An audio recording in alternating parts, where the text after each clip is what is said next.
Seria Regăsirea puterii interioare, capitolul Când începi să te alegi pe tine. Episodul 1. Când începi să pui limite.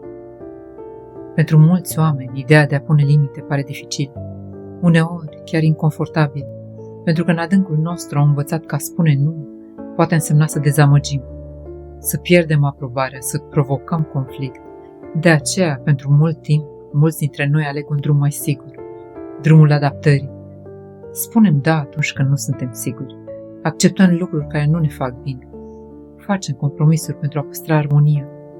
La început, aceste alegeri pot părea mici, dar în timp ele creează o distanță subtilă între cine suntem cu adevărat și modul în care trăim.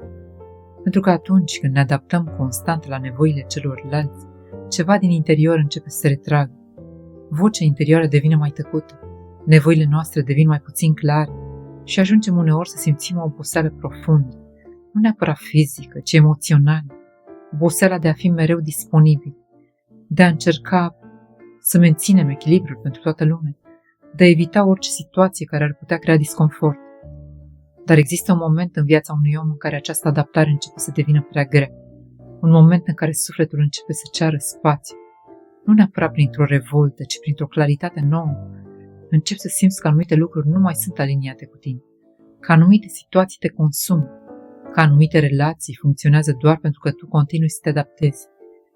În acel moment apare o realizare importantă. Limitele nu sunt un act de respingere, ele sunt un act de claritate, pentru că o limită nu spune nu te vreau în viața mea, spune doar acesta este spațiul în care pot fi autentic. Pentru mulți oameni, primul moment în care pun o limită este emoționant. Uneori apare frică, uneori apare vinovăție, pentru că mintea este obișnuită cu vechiul tipar, dar în același timp apare și ceva nou, un sentiment subtil de stabilitate interioară, pentru că, pentru prima dată după mult timp, te alegi pe tine. Este important însă să înțelegem ceva esențial despre limite. Ele nu trebuie să fie dure pentru a fi reale, nu trebuie să fie agresive pentru a fi respectate. Limitele sănătoase sunt clare, dar calme. Ele vin din respect, nu din defensivitate. Uneori sunt exprimate prin cuvinte, alteori sunt exprimate prin alegeri, prin modul în care îți folosești timpul, prin modul în care răspunzi la cereri, prin modul în care îți protejezi energie. Și poate că unul dintre cele mai importante lucruri pe care le descoperim atunci când începem să punem limite este acesta. Oamenii care sunt pregătiți pentru relații autentice le vor respecta, pentru că limitele nu distrug relațiile sănătoase. Ele le clarifică. Le creează un spațiu în care fiecare persoană poate fi sinceră. În schimb, relațiile care se bazau pe adaptare constantă pot deveni tensionate. Și acest lucru este uneori dificil, dar face parte din procesul de realiniere, pentru că atunci când începi să pui limite, nu schimbi doar comportamente, schimbi dinamici, schimbi roluri, schimbi modul în care te prezinți în lume.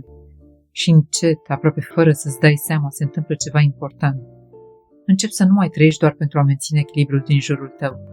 Începi să creezi echilibru și în interiorul tău.